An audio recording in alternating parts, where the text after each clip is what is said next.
I was like surprised yesterday at the just like I was out and the reputation of like Newcastle girls, like they have this specific thing. And, like I don't know how they could withstand the cold with like the tiniest mini skirts and the sandals and everything. Oh my god, it's ridiculously windy here. Yeah. And then is it different than where are you? Like you're based in London, right? By Leicester. Oh, by Leicester. Okay. Yeah. That's probably a very different crowd. I feel like Newcastle is their own thing. Well, my father-in-law told me, I like that you're always dressed very comfortable. And I was like, oh no. That means I don't dress that great. You're like, I did my best for this. This was my favorite sweater. I dressed up, hello. I have jeans on today. People who aren't training for fighting and stuff, they don't understand that. Yeah. So, Veronica, how are you doing? Very good. Yeah, I'm very happy.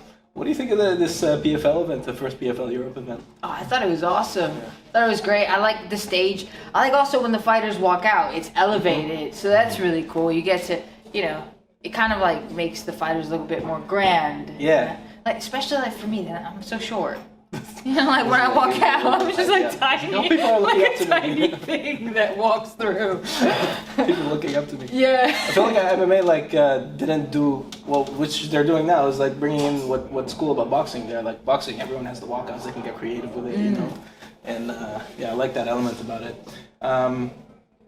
What sort of opportunities do you feel like this will give European fighters coming up? Yeah, I think it's such a great opportunity, man. Just because big shows aren't coming to Europe and helping the fighters out, giving them these opportunities, and for PFL to come, especially with other organizations doing a show maybe once a year that's in Europe or twice a year. Like fighters they're kind of like starved for opportunities. There's so much talent within Europe that you want to see them perform. And then sometimes they'll get signed into a contract and the events don't show up or the events don't happen financially and stuff. So it's really sad, especially because financially as a fighter, it is so hard. And unless you're making a good amount of money, it's hard to maintain the training that you need to face somebody else who has the opportunity to have sponsorships, to have the payment, So it makes it uneven, the level, but it's just due to the fact that they don't have that shot. Speaking of sponsorships as well, so what we started doing with our platform is sponsoring fighters as well, because we feel like that adds a lot. Like that's something that's really missing, and it's a good way to get your name out there. But it's also a way for you to genuinely grow the sport and make a structural change. So I always try to push it. I always try to talk about it and everything. Do you feel like it's a responsibility that certain fans have if you relate to the sport? Hey, try to think about sponsoring the fighters that you care about or that are your friends and everything with your businesses or with even your media platforms. Yeah, well, I mean that's obviously such a phenomenal help, and fighters really appreciate it. But I think at the end of the day, the companies that are making multi-billion dollars are the ones that should be paying the fighters a bit more, which is it's not enough. I mean, but I think it starts with the smaller ones that then set the example, right? Yeah, absolutely. So that's why I think here with the PFL, it's so great that the fighters are seeing that amount of cash so soon. It's just you have to fight here, and you see your opponent, you have to fight again, and then you get to fight for $100,000, and then if you get put into a bracket for $1 million, that puts a way different emphasis on your training when you're fighting for that amount of money, and it's not it's kind of justifiable when you put everything to the side. Because imagine you have a family and a bunch of people to feed, and you're oh, I'm fighting for 500 euros, It's a lot harder to keep that going. So, yeah, I feel like it's amazing when people sponsor, but it's just something should be put in a position where that should be an add-on. And that's what one of the fighters, Jacob, said yesterday to me is for other fights I train 100%, and since it's PFL I train 200%. Is that even possible? Yeah, it's because it's life-changing money, and it goes from being this is great, this is something I love, to oh wow, this can help me financially. It's different. Yeah, and this freeing aspect of it, which so okay, you just you're in the UFC now. You're still at the highest level right now. You were out for 3 years. Yeah. And people kind of might have forgotten about you, but even though you had this platform you were on and everything, and then you show up against highly touted prospect. You just destroy her. Where did that come from? Well, it's,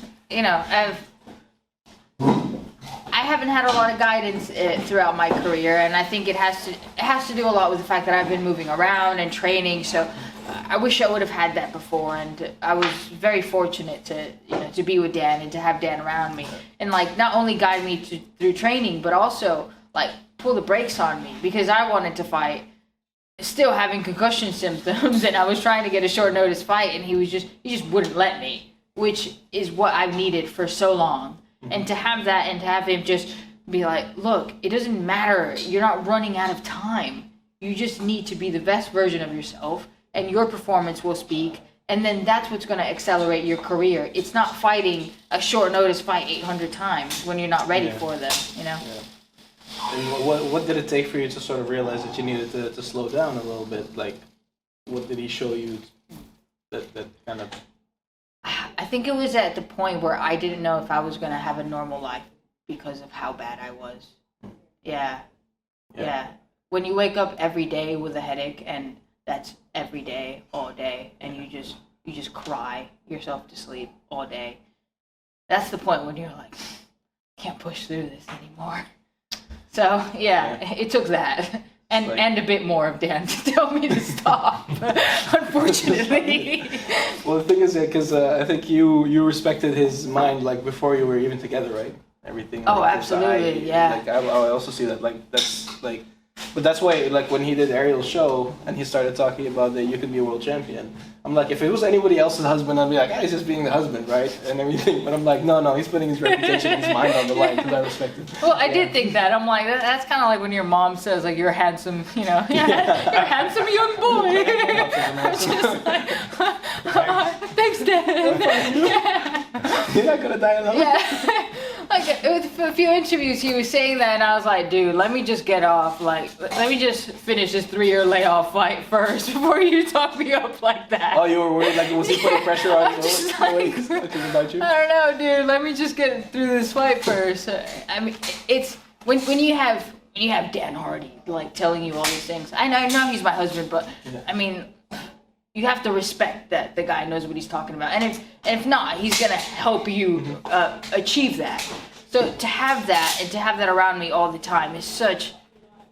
I mean, you just gotta take it and run with it. Take it and run with it, and if it doesn't work out, at least you tried, and you tried with somebody good behind your back. I'm sure, like, after the performance you put into, like, that's gonna add a lot more confidence for the next one as well. Because now you're like, hey, what he said actually works. Yeah. Can he believe in me? Sure. I didn't even believe in myself. No, I didn't really. But it's just, like, I had a horrible record going in. Still, it is a horrible record. But having that, and then, 3 years off, coming off a loss. So it's 3 years when your last performance was a loss, and it was a horrible one. And to have somebody go, no, you're really good. You're just making bad decisions. Yeah. And it's just like, but you're my husband. What are you going to tell me? You're going to tell me your shit. That's funny. Whenever, like, other fighters have mentioned you and stuff like that I talk to as well, they've always also said, like, she has a lot of potential. Yeah. Like, at least it's there. Well, it's easier for other people maybe on the outside to see sometimes, Yeah. But I'm like, I was able to watch back some of my fights and kind of take away some of the emotion and see a little bit of what he saw. Not to the degree, because but just to see, like, dude, you were doing good.